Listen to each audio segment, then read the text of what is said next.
मैं डॉक्टर साधना भंडारी राजकीय डूंगर महाविद्यालय के लोक प्रशासन विभाग से आपका स्वागत करती हूं। इस वीडियो में हम हेनरी फ्योल के प्रबंध सिद्धांतों के बारे में चर्चा करेंगे। जैसा कि स्पष्ट है, हेनरी फ्योल ने प्रबंध के 14 सिद्धांत दिए हैं। उनमें से 7 सिद्धांतों पर हमने हमारे पहले वीडियो में चर्चा की थी और इस वीडियो में, जो कि पार्ट 2 है, उसमें हम बचे हुए 7 सिद्धांतों पर चर्चा करेंगे। ये प्रबंध जगत के महान विचारक हेनरी फ्योल है और इनका अगला सिद्धांत जिस पर हम आज शुरुआत कर रहे हैं वो है सेंट्रलाइजेशन या केंद्रीकरण। सेंट्रलाइजेशन को हम इस प्रकार समझ सकते हैं कि जब किसी भी संगठन में सत्ता एक बिंदु पर केंद्रित होती है तो उसे हम केंद्रीकरण कहते हैं, और यदि उसी सत्ता का संगठन के विभिन्न स्तरों पर बंटवारा कर दिया जाता है तो उसे विकेंद्रीकरण कहा जाता है। फ्योल ने अपने शब्दों में इसे परिभाषित करते हुए कहा है कि प्रत्येक कार्य जिसमें अधीनस्थों की भूमिका का महत्व बढ़ता है वह विकेंद्रीकरण है। जैसा मैंने आपको बताया कि विभिन्न स्तरों पर यदि सत्ता को बांट दिया जाता है तो वह विकेंद्रीकरण कहलाता है। तो यह अधीनस्थों की भूमिका को बढ़ाता है, बिकॉज आप उनकी एडवाइस, उनके रोल, उनकी भूमिकाओं आदि का मदद ले रहे हैं, तथा जिस कार्य में अधीनस्थों का महत्व कम होता है वह केंद्रीकरण कहलाता है। केंद्रीकरण की मात्रा कई तत्वों पर निर्भर करती है, जैसे प्रबंधक का व्यक्तिगत चरित्र, उसकी नैतिक योग्यता, अधीनस्थों की विश्वसनीयता, व्यवसाय की स्थिति आदि। केंद्रीकरण का उद्देश्य कर्मचारियों के समस्त गुणों का उच्चतम उपयोग करना है। यदि प्रबंधक की नैतिक दृढ़ता, शक्ति, बुद्धिमानी, अनुभव, विचार प्रवाह पर्याप्त मात्रा में है तो वह अपने कार्य क्षेत्र का विस्तार कर सकता है तथा केंद्रीकरण की स्थिति में रह सकता है। किंतु यदि वह अपने अधीनस्थों के अनुभव, विचारों व परामर्श पर विश्वास कर लेता है तथा अपने को सामान्य निर्देश देने तक ही सीमित कर लेता है तो वह केंद्रीकरण की स्थिति को प्रभावी बना सकता है। संस्था विशेष में केंद्रीकरण या विकेंद्रीकरण की मात्रा का निर्धारण उन परिस्थितियों पर निर्भर करता है जिन परिस्थितियों में वह संस्था कार्य करती है। अगला सिद्धांत है सोपान श्रृंखला या स्कलर चेन। इसे हम सामान्य भाषा में हायरार्की या पद सोपान के नाम से भी जानते हैं। यह लोक प्रशासन का ट्रेडिशनल प्रिंसिपल है और ब्यूरोक्रेसी में यह डोमिनेंट प्रिंसिपल है, जिसमें उच्च व अधीनस्थ अधिकारियों के मध्य एक ऐसा संबंध पाया जाता है जिसमें उच्च अधिकारी आदेश देते हैं और अधीनस्थ अधिकारी उन आदेशों का पालन करते हैं। इस स्कॉलर चेन को फ्योल ने इस प्रकार परिभाषित किया है कि उच्च स्तरों के से चलने वाले अथवा उच्च स्तरों तक पहुंचने वाले समस्त संदेशों जो श्रृंखला की प्रत्येक कड़ी से होकर गुजरते हैं के द्वारा जिस मार्ग का अनुगमन किया जाता है यह वह सत्ता की पंक्ति है। इसमें आदेश प्रत्येक स्तर से होकर गुजरता है, अर्थात किसी भी स्तर को स्किप नहीं किया जाता है। जैसा कि आप इस डायग्राम में देख सकते हैं कि यदि ए का आदेश एफ तक आना है तो वह ए से बी को, बी से सी को, सी से डी को, डी से ई को और ई से एफ को आएगा। और इसी प्रकार से यदि एफ अपनी बात ए तक पहुंचाना चाहता है तो एफ से ई, ई से डी, डी से सी, सी से बी और बी से ए तक जाएगा। इस प्रकार की जो प्रक्रिया है इसमें स्विफ्ट एक्शन नहीं होता है, अर्थात डिले इन वर्क पाया जाता है। फ्योल ने इसे सुलझाने के लिए गैंग प्लैंक नाम का सिद्धांत बताया। इस सिद्धांत के अंतर्गत यदि F किसी प्रकार की सूचना यदि B को देना चाहता है तो वह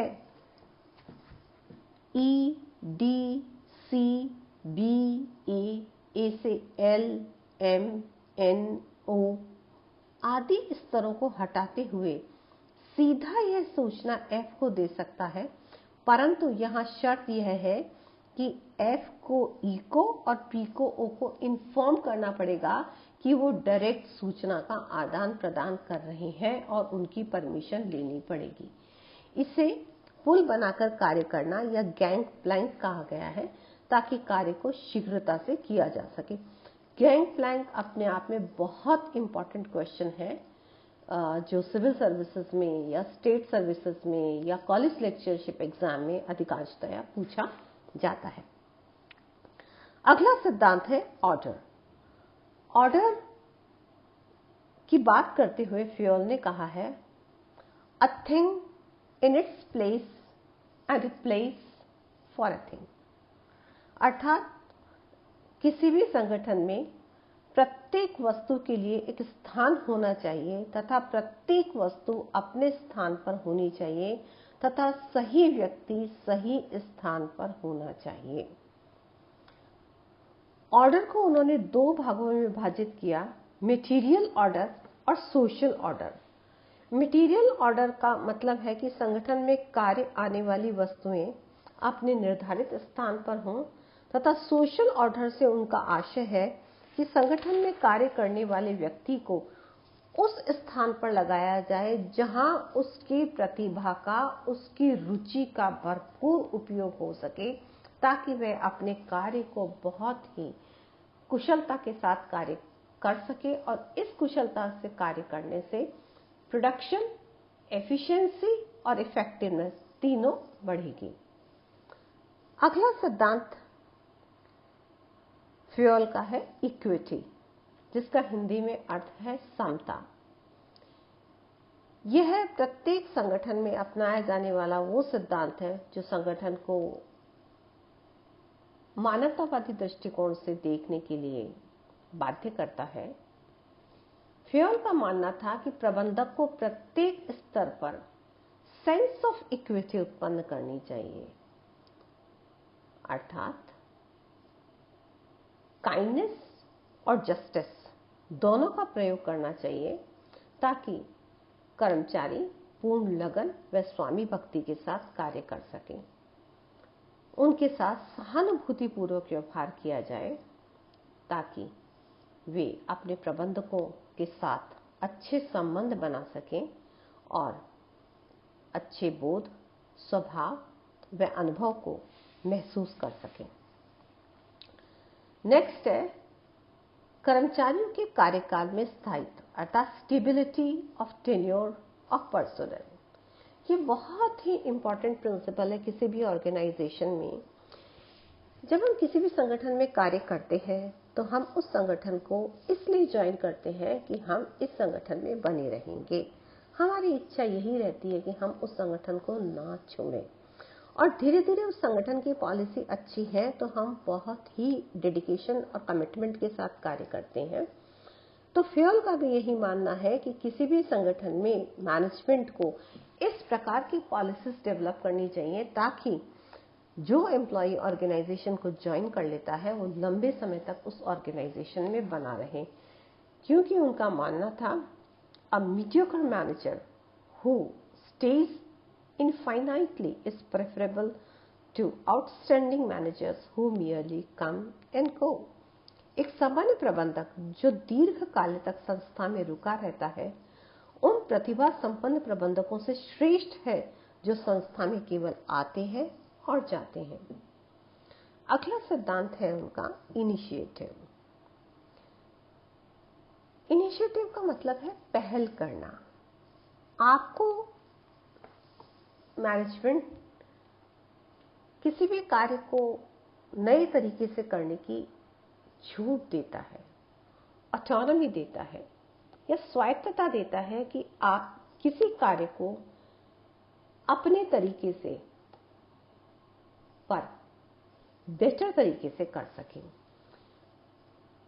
कर्मचारियों को किसी भी प्रकार की योजना पर विचार करने, उसे प्रस्तावित करने या उसकी क्रियान्विति के संबंध में स्वतंत्रता देनी चाहिए और उनकी कार्यक्षमता व उत्साह में वृद्धि करनी चाहिए ताकि वे ज्यादा बेहतर तरीके से कार्य कर सकें और उनमें ज्यादा संगठन के प्रति लगाव उत्पन्न होता है। नेक्स्ट जो प्रिंसिपल है और लास्ट जो प्रिंसिपल है वो है esprit de corps. It is a French word.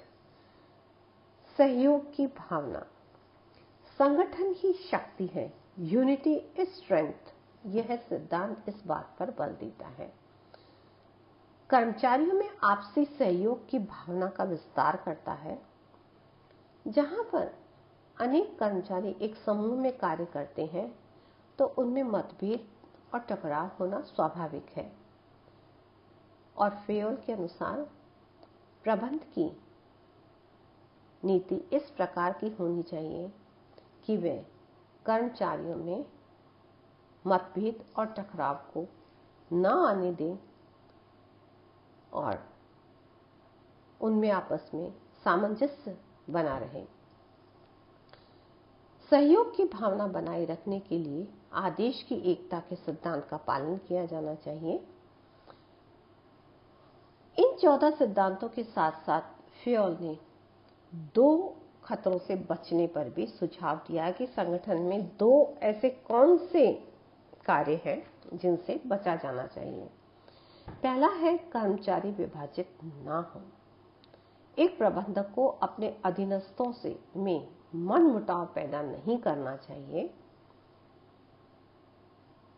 उनके साथ सौहार्दपूर्ण संबंध बनाए रखने की कोशिश करनी चाहिए। दूसरा, लिखित संप्रेषण का कम से कम प्रयोग। फेयोल का मानना था कि जहां तक संभव हो ओरल कम्युनिकेशन किया जाना चाहिए ताकि शीघ्र, स्पष्टता और समन्वय का लाभ उठाया जा सके। ये जो 14 सिद्धांत है उसके बारे में फेयोल ने बहुत स्पष्ट तौर पर कहा है। चाहे वह वाणिज्य हो, उद्योग हो, राजनीति हो, धर्म हो, युद्ध हो अथवा लोकोपकार हो, प्रत्येक संस्था में प्रबंध कार्य की आवश्यकता होती है और इस कार्य के संचालन में कुछ सिद्धांतों अर्थात सर्वमान्य सत्यों का आधार होना आवश्यक है। उनके सिद्धांतों की यह सूची पूर्ण नहीं है, फिर भी ये सिद्धांत अत्यंत महत्वपूर्ण है।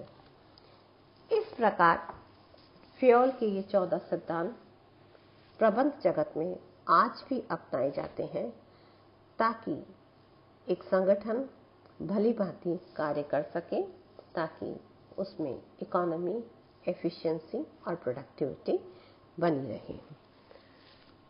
प्रबंध के तत्वों के साथ हम नेक्स्ट वीडियो में मिलेंगे। तब तक के लिए thank you very much. Stay happy, stay safe.